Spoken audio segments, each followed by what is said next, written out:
Olá a todos! No vídeo de hoje vamos falar sobre a construção de uma rede neural para analisar o mercado da Polymarket, mais especificamente o de Bitcoin em 5 minutos. Quem está acompanhando essa nova série de vídeos, viu que eu gravei dois vídeos semana passada. O primeiro é o que é a Polymarket, que foi eu lendo uma conversa com o ChatGPT explicando o que é um mercado de previsão, né? Lembrando que esse vídeo não é conselho financeiro, né? E tomem cuidado com apostas. Isso daqui não é especificamente uma aposta como um bet, como eu explico no vídeo, né? É um mercado de previsões, mas tem que tomar cuidado porque tem o mesmo poder viciante de perder dinheiro. E no segundo vídeo ali eu li um guia escrito pelo agente Hermes, que eu estava mais testando o agente Hermes, e ele explicando como explorar as APIs da Polymarket, né? Que é o acesso programático.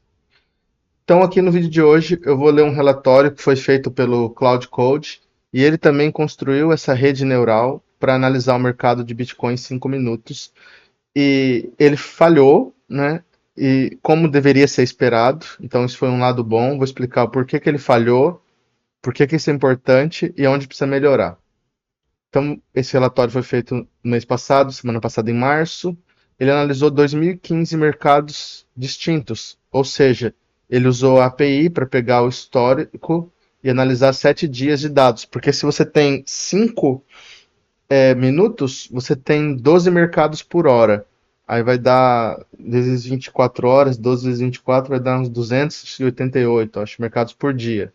Se você pegar 7 dias, vai dar uns 2.000 e pouco. Então, aqui eu vou ler com vocês o relatório, vou até aumentar um pouco a letra para ver se ajuda. Aí, como eu falei, esse relatório foi feito por IA, então tem umas coisas mais firulas básicas, né? Tá explicando o que é o mercado polymarket de 5 minutos.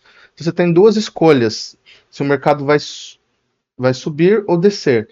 E cada escolha é um token na blockchain. Então você compra o token de subir e você compra o token de descer, conforme você queira.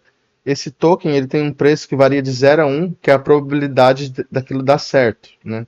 Então suponha que se o token de subir está 70 centavos, o token de descer vai estar 30, a não ser que tenha uma instabilidade momentânea no mercado. Tem gente que usa robô para achar essas instabilidades que são muito pequenas, às vezes dura 1, 2, 3 segundos, e comprar, porque eles fazem arbitragem, né? Eles conseguem comprar dos dois lados e sair ganhando, assim. E porque existe a questão do spread, que é a diferença. Quando tem uma pessoa que quer comprar, tem um tanto que ela quer pagar, mas a pessoa que está vendendo tem um tanto que ela está disposta a vender, e vice-versa. E esse daí cria o spread, que é a diferença. Então, se o mercado não tem muita liquidez, o spread vai estar alto, vai ficar muito caro. Mas, no geral, assim, você compra o token e é assim, imagina que o token está custando 70 centavos, 70%. Você não gasta só 70 centavos, você sempre gasta $1. E aí você compra uma fração do share, então você vai comprar, sei lá, 1,3, 1,4, né? Dependendo do valor. Se, por exemplo, se o token estiver valendo 1 centavo, você vai comprar 100 shares a 1 centavo. Se não tiver spread, né? Que às vezes tem o spread, aí você vai pagar 2 centavos, aí você vai comprar, sei lá, 50 shares. Aí, cada share ganha $1 no final. Então, se você comprou, se está valendo 25 centavos, você vai comprar, você comprou 4 shares. Aí no final você vai ganhar ali $4, né?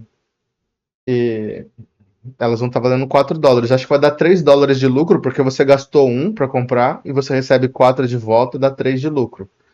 Então são as duas principais maneiras de você ganhar dinheiro na Polymarket. Ou você espera a resolução do evento, aí você ganha $1, ou você compra e vende. Você pode, por exemplo, comprar um up a 20 centavos e revendê-lo a 40 centavos. Aí você tem 100% de lucro, né? Só que, como eu falei, sempre tem que ter alguém querendo comprar ou vender. Então, com essa recapitulação rápida, vamos continuar aqui, né? Cada mercado tem um código. O do Bitcoin é BTC-up-down-5M, mais um timestamp Unix, que é o tempo em segundos do Unix. Aí a IA já avisa que o mercado é altamente eficiente, que não tem muitas essas variâncias, assim, como eu falei para vocês, de dos compradores e vendedores estarem indecisos em relação ao preço e a probabilidade de não somar um. O que isso significa? É que é praticamente impossível fazer um robô, porque não tem uma margem para você se aproveitar, para você arbitrar assim. Está dizendo que a arbitragem é quase instantânea. E a rede neural conseguiu provar isso matematicamente, né? Então ela coletou dados de 2015 mercados, aí ela fez as simulações, e sempre uma simulação sem ter dado ao futuro. Aí ela pôde calibrar melhor a rede neural, e ela percebeu assim que desses 2015 mercados, 50,2 foram para cima, 49,8 para baixo. Então uma pequena variância. E só teve uma sequência máxima de 15 vezes que só subiu ou só desceu. Aí, essa rede neural era bem simples. Ela tinha 21 features. Aqui tá as principais. Ela começa o preço na abertura do mercado, né? Que quando o mercado abre, ele não abre com 50,50, ele muda um pouquinho. Geralmente fala que abre com 50,5. Aí ele salvou um SSV do histórico com API, né? Então, os mercados anteriores, para você tentar usar o passado para prever o futuro, né? O streak é a sequência, é quantas vezes consecutivas. Se, por exemplo, se quase nunca tem 15 sequências de up, se tem 14 de up, vale mais a pena apostar que vai cair do que vai subir, porque a chance de 15 é muito baixa, né? A contagem, então se ele tem subido ou descido, né? Que é o momento indirecional, isso aqui é parecido, porque a contagem é assim, se tem os últimos 10 mercados, pode dizer assim, subiu 6 e caiu 4. Mas na sequência pode ser que a sequência esteja em 2, porque só 2 seguidos, entendeu? Essa é a diferença. O volume aqui é muito importante, porque num dia de semana vai ter muita gente comprando e vendendo. Então é um tipo de volume, um tipo de volatilidade. No final de semana vai ter pouca gente comprando e vendendo. Então uma compra pode movimentar mais o preço do mercado. Por isso que a IA também levou em conta aqui a sazonalidade temporal. Qual é o dia da semana? Eu poderia ter feito um experimento muito maior com ele dado, sei lá, de um ano inteiro, para aí você tentar capturar a sazonalidade dos feriados, finais de semana, inverno, verão. O Open Interest, eu até perguntei aqui pro Grok, são assim, tá escrito aqui, capital ainda é aberto no fechamento, são as posições não fechadas, porque você pode colocar uma ordem de compra, fala assim, imagina assim, o preço está up 40, aí eu coloco uma ordem de compra up 35. Então são as posições que não foram fechadas ainda. Você planeja ali. Porque quando você compra, sempre alguém está vendendo. E você vende, alguém está comprando. O Open Interest é o que não é isso, entendeu? A pessoa não está comprando e vendendo na hora. Aí, como eu falei, a hora do dia da semana, e o spread final e a liquidez do mercado. Como eu falei, se não tem muita gente querendo comprar e vender, você vai pagar um spread maior. Você não vai conseguir pagar o preço que você quer, você tem que pagar essa taxa a mais. Porque você fala assim, eu quero comprar por 30. O cara fala, não, eu só vendo por 35. Aí o spread está ali em 5. E a IA detectou que quase sempre o opening price, que é um dos mais importantes, começa em 50,5, né? E tem um desvio padrão bem pouquinho, só 32 valores dos 2.000 saíram desse padrão. Aí ele está explicando a arquitetura da rede neural. Eu nem cheguei a olhar o código, mas ela é bem pequenininha, porque não tem muita feature. Só tem duas camadas escondidas. Não tem sentido ter muita camada e muito neurônio, porque não tem muita variância aqui para capturar. São poucas variáveis, né? Talvez você possa até fazer e conseguir um resultado pouco melhor, mas muito provavelmente não, né? Aí ele está explicando como que ele calcula as partes de machine learning, que eu também não sou muito bom, mas basicamente você descarta alguns valores, corrige outros para treinar melhor a rede. Aí ele explica por que tem que calibrar, né? Aí está dizendo que se você não calibrar, um modelo pode dizer que tem 80% de chance de up, mas só acerta 55% das vezes. Então ele tenta corrigir esse problema. Aí ele fez essa validação walk forward, que é mais importante, porque como ele é um oráculo, ele tem os dados dos 2.000 dias, ele foi prevendo assim o primeiro dia, aí depois o primeiro, o segundo e o terceiro, sempre para tentar prever o próximo. Então ele tem o dado do primeiro dia, tenta prever o segundo, do primeiro e segundo, tenta prever o terceiro. Então isso demorou bastante para rodar, sei lá, uma meia hora. E aí ele disse que simplesmente é igual, é a mesma coisa que você lançasse uma moeda. Se você lançasse uma moeda que é 50% cara ou coroa, a previsão deu esse tanto, 50,2. Então não vale muito a pena, do jeito que está aqui. E aí, isso é importante, isso não é ruim, tá? Porque isso explica que esse é um mercado extremamente aleatório, muito difícil de conseguir, e aí ele vai apontar a saída para isso, né? Eu não sei o que é essa métrica Brier Score, e aí ele está falando que no treino, o treino até acertou um pouco, mas tem um pouco de overfitting, né? Aí, aí ele diz os valores que tem, e ele diz assim, olha, ele acha que se você tiver dados externos da Binance, que eu não usei nesse treino, posso fazer num vídeo futuro, chegaria a 58%. Então eu vou tentar testar, porque eu fiz um outro robozinho com Binance, também não deu muito certo. Porque basicamente assim, se esse é um mercado bem equilibrado, bem otimizado, tem uma palavra que ele usou aqui, né? Arbitrado instantaneamente, isso significa que se você conseguir fazer um robô que você tenha uns 60, 65% de chance de ganhar, você consegue fazer uma coisa lucrativa, tá? Aí ele está explicando que não é um fracasso, né? É física aqui, né? Então, como ele é muito competitivo, os preços já estão embutindo todas as informações públicas, né?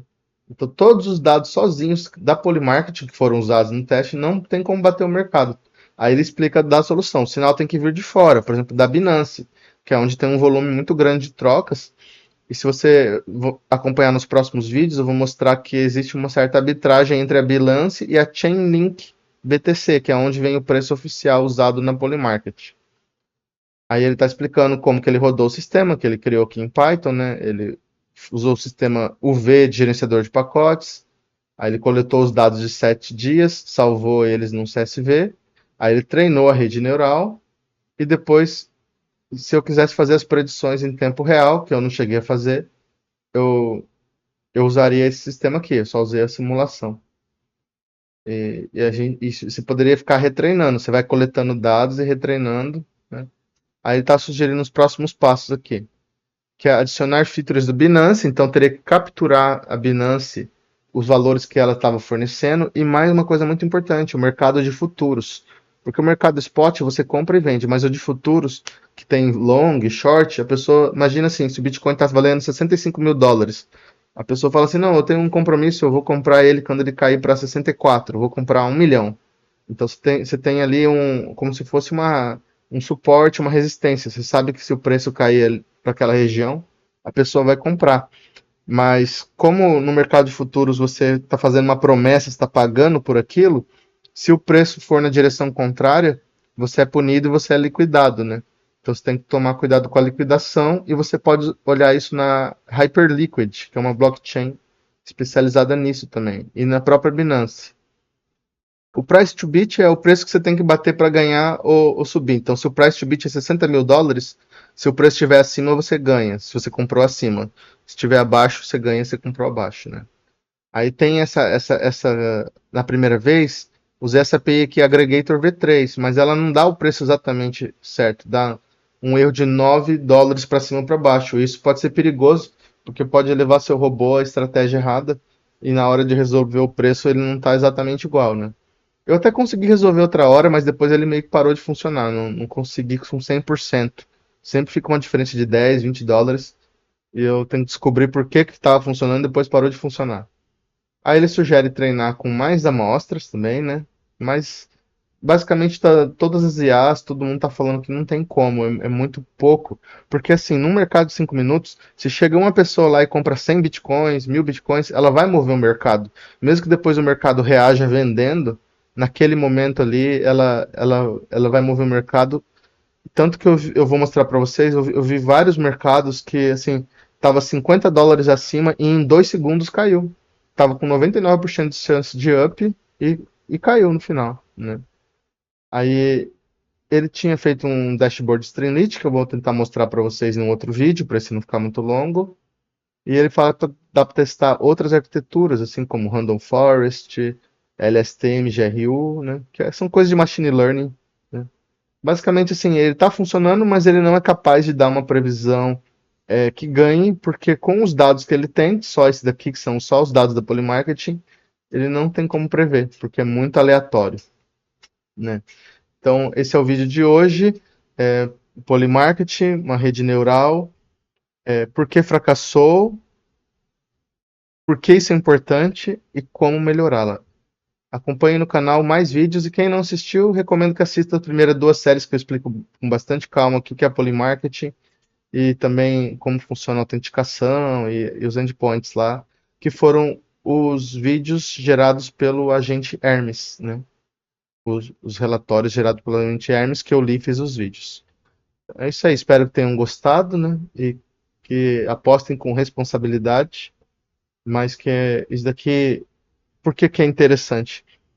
Porque tem gente ganhando muito dinheiro com bot, então não é só uma coisa assim de sorte. Algumas pessoas encontraram uma maneira de criar bots lucrativos. E como eu falei para vocês, você não precisa ganhar só na resolução. Você pode comprar ele a 40 e vender a 60, comprar a 10 e vender a 20. Por exemplo, se você consegue comprar a 6 e vender a 12, você tem 100% de lucro também. Então, essas são ideias que eu aprendi depois e que iremos explorar nos próximos vídeos.